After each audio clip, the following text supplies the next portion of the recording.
आज के मार्केट्स में इन्वेस्टर्स की नजर थी ट्रैवल कंपनी एक्सिगो पर। कंपनी के Q1 रिजल्ट्स ने ट्रैवल सेक्टर में तहलका मचा दिया। हर वर्टिकल में धमाकेदार ग्रोथ। आईटी स्पेस में टेक महिंद्रा का म्यूटेड परफॉर्मेंस एक डेजावू मूवमेंट था, just like TCS and HCL take.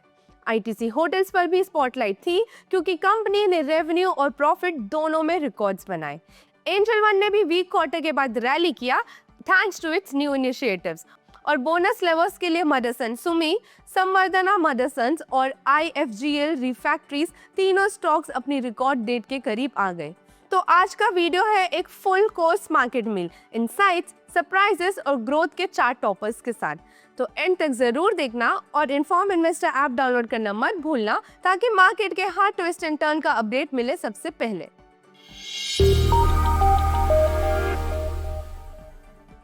आज के ट्रेडिंग सेशन में लेट रेवेन्यूज टेक्नोलॉजी यानी एक्सिगो की पेरेंट कंपनी के शेयर्स में जबरदस्त तेजी देखी गई। कंपनी के जून 2025 क्वार्टर के स्ट्रॉन्ग अर्निंग्स के बाद स्टॉक 11% तक ऊपर चला गया। 2006 में शुरू हुआ एक्सिगो आज इंडिया का सबसे बड़ा ट्रैवल प्लेटफॉर्म है।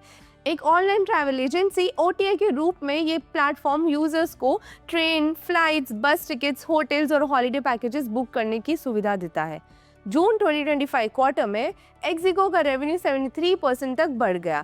ये जबरदस्त ग्रोथ कंपनी के सभी वर्टिकल्स के स्ट्रॉन्ग परफॉर्मेंस की वजह से देखने को मिली है। कंपनी का फ्लाइट बिजनेस का रेवेन्यू पिछले साल के मुकाबले 148% तक बढ़ गया, जबकि बस बिजनेस का रेवेन्यू ऑलमोस्ट डबल हो गया। ट्रेन सेगमेंट ने भी कुछ अच्छा परफॉर्म किया, जहां रेवेन्यू में 29% YoY ग्रोथ देखने को मिला। एक्सिगो की ऑपरेटिंग प्रॉफिट में स्ट्रॉन्ग ग्रोथ देखने को मिली, जिसका क्रेडिट जाता है ऑपरेटिंग लेवरेज के फायदे, ग्रॉस ट्रांजैक्शन वैल्यू के स्ट्रॉन्ग ग्रोथ और बेटर कंट्रीब्यूशन मार्जिन्स को। एक्सिगो की मैनेजमेंट का कहना है कि रीसेंट ग्रोथ जेनजी और सोलो वुमेन ट्रैवलर्स की बढ़ती डिमांड के चलते आई है, खासकर ट्रेन और बस सेगमेंट्स में। साथ ही लोग अब ज्यादा फ्रीक्वेंटली ट्रैवल कर रहे हैं और राइजिंग डेमोग्राफिक के पास डिस्क्रिशनरी स्पेंडिंग के लिए भी ज्यादा पैसे हैं। उसके अलावा गवर्नमेंट के tourism boost efforts, infrastructure development और सोशल मीडिया का ट्रैवल इंस्पिरेशन में रोल भी डिमांड को फ्यूल कर रहा है। मैनेजमेंट के मुताबिक इंडिया का ऑनलाइन ट्रैवल मार्केट एक स्ट्रॉन्ग ग्रोथ ट्रैजेक्टरी पर है। पिछले क्वार्टर में ही ये 13% ग्रो हुआ। पूरी इंडस्ट्री में भी स्ट्रॉन्ग ट्रैक्शन देखने को मिला with overall OTA market growth at 18%। इस पॉजिटिव मैक्रो ट्रेंड के डायरेक्ट फायदे एक्सिगो जैसे डिजिटल फर्स्ट प्लेटफॉर्म्स को मिल रहा है, जो अपने डाइवर्सिफाइड मॉडल और ऑफरिंग्स के साथ इस मोमेंटम को अच्छी तरह से कैप्चर कर रहे हैं।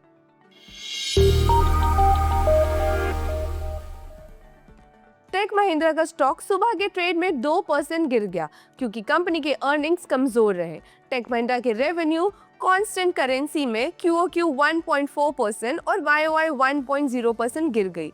मार्जिन में QoQ 77 BPS और YoY 259 BPS का इंप्रूवमेंट देखा गया। परफॉर्मेंस का लीड कम्युनिकेशन, रिटेल और BFSI सेगमेंट्स ने लिया, जबकि ऑटो, मैन्युफैक्चरिंग और हेल्थकेयर जैसे डिस्क्रिशनरी सेगमेंट्स में स्लो डाउन देखा गया। क्लाइंट सेंटिमेंट्स अभी भी कॉशियस है, स्पेशली ऑटोमोटिव में, जहां डिलेड डिसीजंस की वजह से प्रोग्राम लॉन्चेस डिले हो रहे हैं।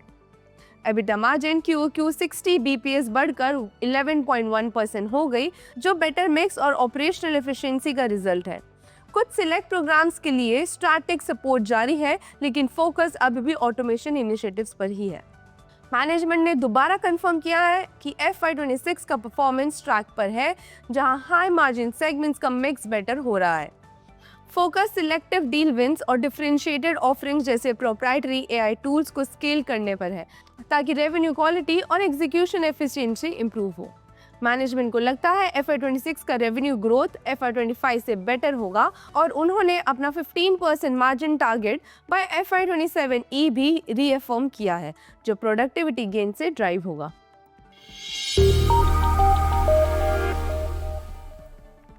कल ITC होटल्स का स्टॉक अपने ऑल टाइम हाई पे पहुंच गया जब कंपनी ने अपना Q1 FY26 का स्ट्रॉन्ग रिजल्ट अनाउंस किया। कंपनी ने अपनी अब तक की सबसे बड़ी क्वार्टरली रेवेन्यू और प्रॉफिट रिपोर्ट किया, जिसे मार्केट ने काफी पॉजिटिवली लिया। ITC होटल्स LTD ने 1975 में ऑपरेशन शुरू किए थे और आज ये इंडिया की 3rd लार्जेस्ट होटल चेन बन चुकी है। कंपनी के पास 143 होटल्स है जो 13,500 रूम्स कवर करते हैं अक्रॉस 90 प्लस डेस्टिनेशंस। कंपनी का मॉडल मोस्टली एसेट लाइट है, सिर्फ 42% रूम्स कंपनी ओन करती है, बाकी होटल मैनेजमेंट कॉन्ट्रैक्ट्स के थ्रू ऑपरेट होते हैं। लग्जरी और प्रीमियम हॉस्पिटैलिटी सेगमेंट में आईटीसी होटल्स ने स्ट्रॉन्ग प्रेजेंस बनाई है। पहले ये बिजनेस आईटीसी एलटीडी का हिस्सा था, लेकिन जनवरी 2025 में इसे एक अलग कंपनी के रूप में डिमर्ज किया गया है। डिमर्जर के स्ट्रक्चर के मुताबिक आईटीसी एलटीडी के पास 40% स्टेक है नई कंपनी में और 60% स्टेक उनके शेयर होल्डर्स को मिला है proportional to their ITC share holding. Q1 FY26 ITC hotels के लिए अब तक का सबसे बड़ा स्ट्रॉन्ग फर्स्ट क्वार्टर रहा है। कंपनी ने अपनी हाईएस्ट एवर क्वार्टरली रेवेन्यू और प्रॉफिट रिपोर्ट किया। रेवेन्यू 16% YOY बढ़कर ₹816 करोड़ तक पहुंच गया। ऑपरेटिंग प्रॉफिट 19% YOY ग्रो हुआ। मार्जिन्स भी 85 BPS बेटर हुए। नेट प्रॉफिट 56% YOY जंप करके ₹130 करोड़ तक पहुंचा। रेवेन्यू का स्ट्रॉन्ग ग्रोथ प्राइमरली आया है रेवपार रेवेन्यू पर अवेलेबल रूम के 13% YOY जंप से। ये इम्प्रूवमेंट हुआ दोनों ADR एवरेज डेली रेट और ऑक्यूपेंसी लेवल्स के बढ़ने से, जो डिमांड के स्ट्रॉन्ग रहने का सिग्नल है, specially led by retail bookings, MIC segments, meetings, initiatives, conference and exhibitions and weddings. ITC hotels का रेवपार अभी भी इंडस्ट्री एवरेज से 34% ज़्यादा है, which shows it's premium positioning. Food and beverages F&B segment ने भी अच्छा परफॉर्म किया है। रेवेन्यू 13% YOY ग्रो हुआ। इस ग्रोथ को सपोर्ट मिला बैंक्वेटिंग डिमांड से और कंपनी के क्यूलिनरी ऑफरिंग्स के रिफ्रेश से। कंपनी के एबिटा मार्जिन से इंप्रूव हुए due to higher revenues, better operating leverage और कॉस्ट कंट्रोल इनिशिएटिव्स, जो मैनेजमेंट की प्रॉफिटेबिलिटी पे फोकस को दिखाता है। Q1 के स्ट्रॉन्ग रिजल्ट्स देखकर ये कंफर्म होता है कि डीमर्जर का मूव सही था। फोकस्ड हॉस्पिटैलिटी प्लेयर बनने के बाद आईटीसी होटल्स ने सॉलिड ग्रोथ और प्रॉफिटेबिलिटी दिखाई है। कंपनी अपने एसेट राइट मॉडल के थ्रू एग्रेसिवली एक्सपांड कर रही है। Q1 में 8 नए signings, total 201 hotels, 143 operational plus 58 pipelines और टारगेट है 2030 तक 220 होटल्स और 20,000 प्लस कीज अचीव करना। डोमेस्टिक ट्रैवल, वेडिंग्स और MIC सेगमेंट में स्ट्रॉन्ग टेलविंड्स है और टियर 2-3 सिटीज में भी डिमांड स्टेडीली बढ़ रही है। इन्वेस्टर के लिए ये पॉजिटिव आउटलुक है। कंपनी की पोजीशनिंग और एग्जीक्यूशन दोनों स्ट्रॉन्ग है, जो लॉन्ग टर्म ग्रोथ स्टोरी को सपोर्ट करता है।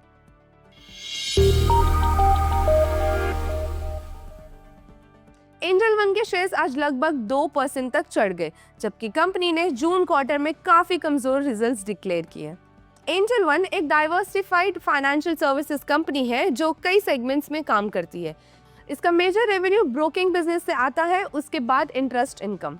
मार्केट शेयर की बात करें तो एंजल वन ने मेजर सेगमेंट्स में अपना मार्केट शेयर बनाए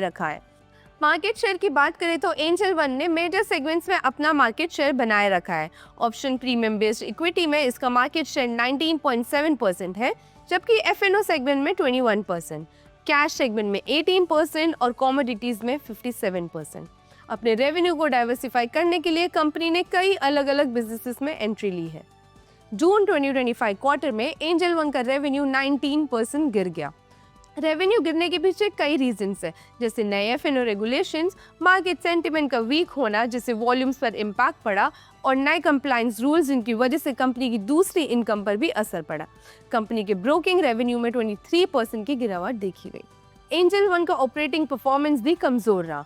ऑपरेटिंग कॉस्ट 23% बढ़ गए, जिसमें ₹1.1 बिलियन का खर्चा सिर्फ IPL रिलेटेड एक्सपेंसेस से आया।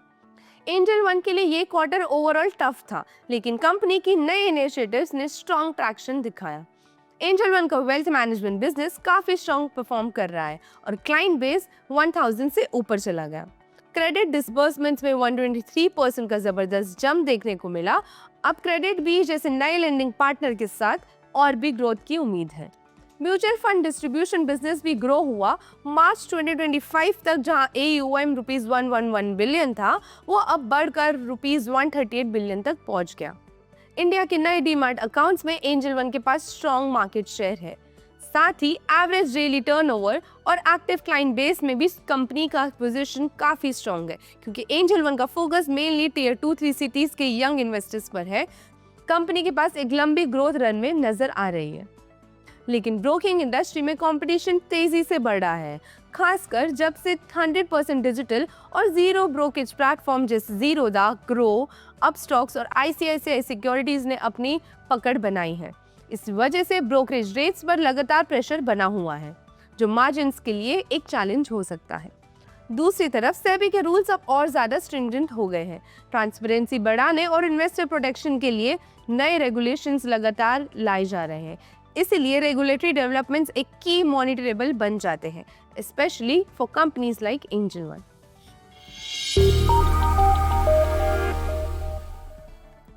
IFGL रिफैक्टरीज ने बोनस इशू अनाउंस किया है 1:1 रेशियो में, मतलब हर एक शेयर में एक बोनस शेयर मिलेगा। इसके लिए रिकॉर्ड डेट 18 जुलाई 2025 रखी गई है। बोनस शेयर 21 जुलाई 2025 को अलॉट होंगे और उनका ट्रेडिंग 22 जुलाई 2025 से स्टार्ट होगा। आज IFGL का स्टॉक नीचे ट्रेड कर रहा है। पिछले बोनस की बात करें तो IFGL रिफैक्टरीज ने 18 अक्टूबर 2024 को 1:2 बोनस इशू अनाउंस किया था। उसके पहले जून 2023 में कंपनी ने 1:1 दिया था और मार्च 2018 में 2:5 रेशियो का बोनस डिक्लेयर किया गया था। इस करंट बोनस इशू का मकसद लिक्विडिटी बढ़ाना और लॉयल शेयर होल्डर्स को रिवॉर्ड करना है।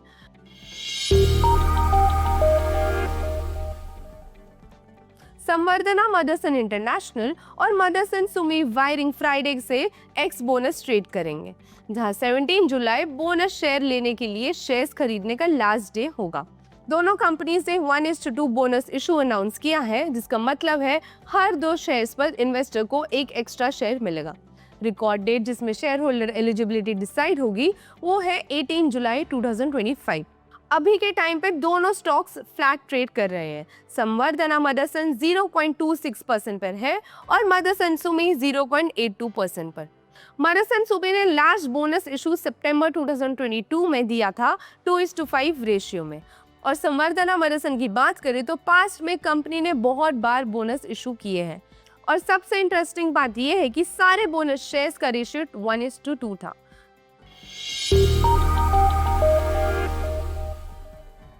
कल की गिरावट के बाद इंडियन मार्केट्स आज हल्के से ऊपर खुले, लेकिन टैरिफ को लेकर अनसर्टेनिटी अभी भी है। ग्लोबल मार्केट्स में पोवेल के हटाए जाने की बात से हलचल रही, जो बाद में US प्रेसिडेंट ने डिनाई की। FIIs एक दिन के खरीदने के बाद दोबारा नेट सेलर बन गए, वहीं DIIs 8वीं बार लगातार नेट बायर बने रहे। फिलहाल FIIs ने जुलाई 2025 में अब तक ₹2280 करोड़ की शेयर्स बेचे हैं। डॉलर की ताकत से रुपये कमजोर हुआ, लेकिन आज ₹85.90 पर डॉलर पर स्टेडी खुला 4 पैसे मजबूती के साथ। डॉलर के मजबूत होने से सोने के दाम गिरे और टेंशन्स कम हुई जब ट्रम्प ने कहा कि वो फेड चेयर पोवेल को हटाएंगे। ये अनलाइकली है। US में फ्यूल स्टॉक बढ़ने से ऑयल के दाम गिरे, डिमांड बढ़ने के सिग्नल्स के बावजूद। With that, this is Siddhi Thapar signing off. Investments in securities market are subject to market risks. Read all the related documents carefully before investing.